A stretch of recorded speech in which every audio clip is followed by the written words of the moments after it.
Here we go. We're going to do a little bit of the State of the Association. I can make it entertaining and light, I promise. Good morning. I'm glad you're here. I'm going to share some important business of the association. We begin the State of the Association with a tribute to our beloved Alba Maness, who served AMTA for 27 years and has left a hole in our music therapy world. Staff members said it best. Al's trademarks were kindness, intellect, integrity, and humor. And Al never lost sight of the importance and impact of music therapy and never stopped fighting for it. Al's smile lit up the room. He respected his colleagues, and he never, ever lost sight of the members of AMTA. And of course, his jokes always made us laugh. As he left the office every day, he would say, "I kept music therapy safe for another day." And he did that in countless ways. Let's give Al a hand.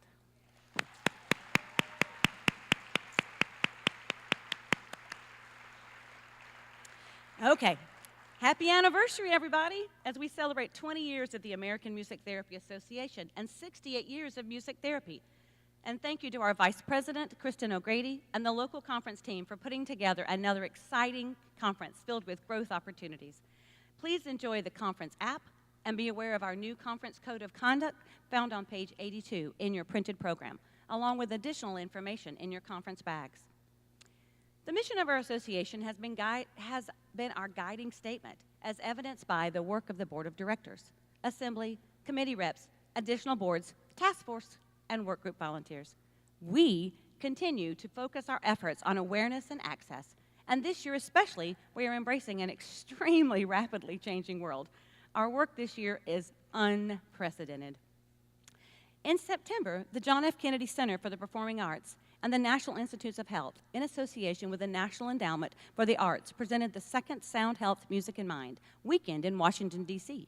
Music therapy was well represented by AMTA members from across the country as both presenters and attendees. AMTA artist spokesperson and renowned soprano Renee Fleming continues to advocate and elevate the music therapy profession. Ms. Fleming has embarked upon lectures and tours of hospitals and healthcare facilities to spread the word about the efficacy and value of music therapy and its unique contributions to health and well-being. As part of the 20th anniversary celebration, AMTA is excited to announce the official launch of the online finding aid of the MTA Archives. Many hard-to-acquire historic records have been digitized and are accessible online from the comfort of your home or office. While at conference, stop by the exhibit hall to view artifacts from the archives, and be sure to attend the concurrent session featuring a panel discussion devoted to the past, present, and future of our historic archives. We owe a great deal of thanks to Dr. Bill Davis and our new archivist, Dr. Lindsay Wilhelm, for their expertise in keeping our history alive. Yes, please give them a hand. I believe they've had their session already. I'm sure it was amazing. And thank you to Judy Simpson, Dina Register, Maria Fay, and Rebecca Preddy, along with all the many state task force who have worked to increase state recognition across the United States this year. Just a cap of what we've done, what we've done. 13 states introduced a total of 14 pieces of legislation in 2018. 18 states and 2 regions hosted Hill Days, advocacy trainings, or presented testimony at legislative hearings involving over 250 music therapists, students, and music therapy advocates. The national team presented live and/or virtual advocacy trainings for 7 states and 2 regions. And on the slide before you, the yellow states have state recognition, the green have legislative and agency activity, and the red have an active state task force. I'm delighted to announce the appointment, as we did last night, of Dr. Blythe Lagasse as the incoming editor-in-chief of the Journal of Music Therapy. She will assume her duties as editor-in-chief when the next term begins in January. Dr. Lagasse brings significant experience to the position, having served on the editorial boards of both JMT and the Music Therapy Perspectives. Dr. Lagasse is associate professor at Colorado State University, where she coordinates the music therapy program and the online master's program. She joins our other new editor-in-chief of Music Therapy Perspectives, Dr. Laura Beer, Chair of Art, Music, and Creative Arts Therapies and Music Therapy Program Director at Merrillhurst University. She has authored numerous journal articles, a monogram, and is a published songwriter. Laura will assume her duties beginning in January as well.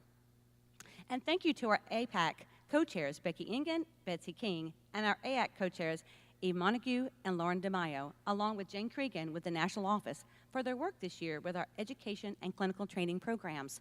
If you're our program director or a clinical training director, please stand so we can recognize you, and thank you for your work. Yay! Thank you. It's a lot of work. Thank you very much. And I am pleased to announce that we have 4 new publications this year, so get to the village. Mary Adamak and Alice Andero, Music and Special Education, the 3rd edition. I'm already teaching from that book. Kate McFerrin and Michael Silverman, A Guide to Designing Research Questions for Beginning Music Therapy Researchers. Kenneth Bruscia, Early Theoretical Writings on Music Therapy, 1951 to 1960, a collaboration between AMTA and Barcelona Press. And Andrew Knight, Blythe Lagasse, and Alicia Clare, Music Therapy, An Introduction to the Profession. These new publications represent a tremendous labor of love and personal sacrifice by all involved. A special shout out to the leadership of Treasurer Clare in making the new intro text a reality in collaboration with co-editors Andrew Knight, Blythe Lagasse, and nearly 50 other authors. If you contributed to this new intro book, please stand and be recognized. Thank you. Thank you for your knowledge and your expertise. Thank you. Much gratitude to Kim Bruscia for selecting NAMT historical papers that were gathering dust on his shelves, providing insightful commentary, and agreeing that the net proceeds would go to AMTA for the archives. In addition to new publications, we added a new e-course to our growing library of content on exploring LGBTQ topics. And if you haven't caught any of the 8 new AMTA.pro podcasts this year, please check them out. Thank you to all of our music therapy experts who share their time, knowledge, and experience with each of us. Our association is physically sound, and the professional membership numbers are increasing, but they can do better. We can do better. Thank you to our treasurer, Alicia Clare, for her years of service to the board of directors, and for the training Dr. Edward Clare as he transitions to the job of treasurer in the beginning of January. I would also like to thank Angie Elkins and Jennifer Hicks and all of the membership committee for their efforts in building our membership each and every year. Andrea Dalton, along with the newly created Disaster Response and Preparedness Task Force, have connected with regional representatives and will be meeting during this conference. There have been several disaster response mobilizations in the past few months, including fires in the West, 2 significant hurricanes and tornadoes and flooding in multiple areas, and gun violence. In each case, Barb Eltz has also been immensely helpful in connecting with affected music therapists to provide support and resources.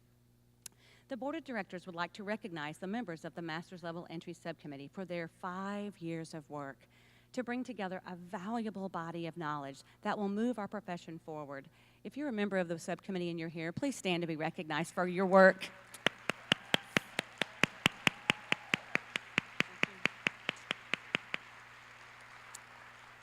Thank you. It's an excellent contribution to music therapy. As a result of the work of the Master's Level Entry Subcommittee, the Board of Directors passed a motion to create the Commission on the Education and Clinical Training of the 21st Century Music Therapist. The Commission will identify inconsistencies within degree programs to support clinical practice in a changing world. They will identify inconsistencies between national roster and university-affiliated internship programs. They recommend changes to enhance current education and clinical training practices, support the ongoing efforts to increase state recognition of the MTBC credential, and support efforts to increase diversity and inclusion in the profession. The board has appointed the following members and is awaiting for the results of the assembly elections of 6 additional members, which we will know that tomorrow.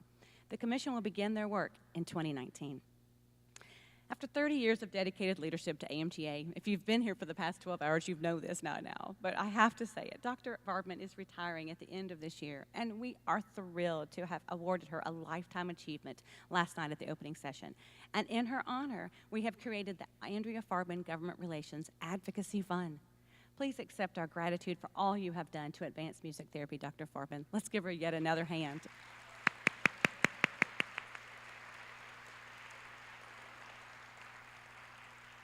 I have to give a quick shout out to all the regional presidents. They have acknowledged that each region is giving to this fund, and I thank you for that. This will take us so much further in our abilities to afford the things that we need at the national level. And now, the Board of Directors is pleased to announce that Lee Grossman has been selected to serve as Executive Director effective January 1st, 2019. Grossman's diverse career spans over 35 years of business leadership experience across the private and nonprofit sectors. At the Autism Society of America and the ASA Foundation, Grossman served as CEO for 7 years, overseeing 170 chapters and their networks and 200,000 plus members and supporters to improve autism education, advocacy, services, research, and support.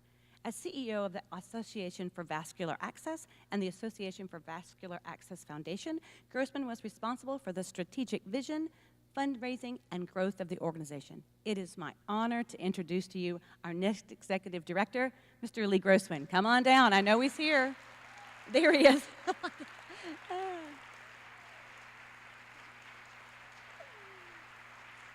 think I could give you a hug.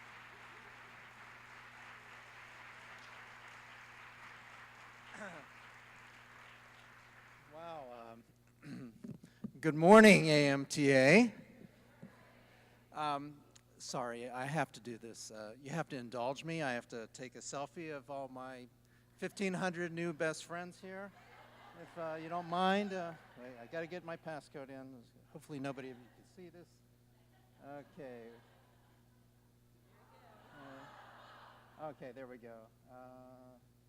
Okay, everybody say music therapy. Got it. Good morning. It's a pleasure to be here. Thank you so much for having me here. My wife, my 3 sons, and I are so appreciative of the fact that you've invited me into your special home and into your family. It really is an honor.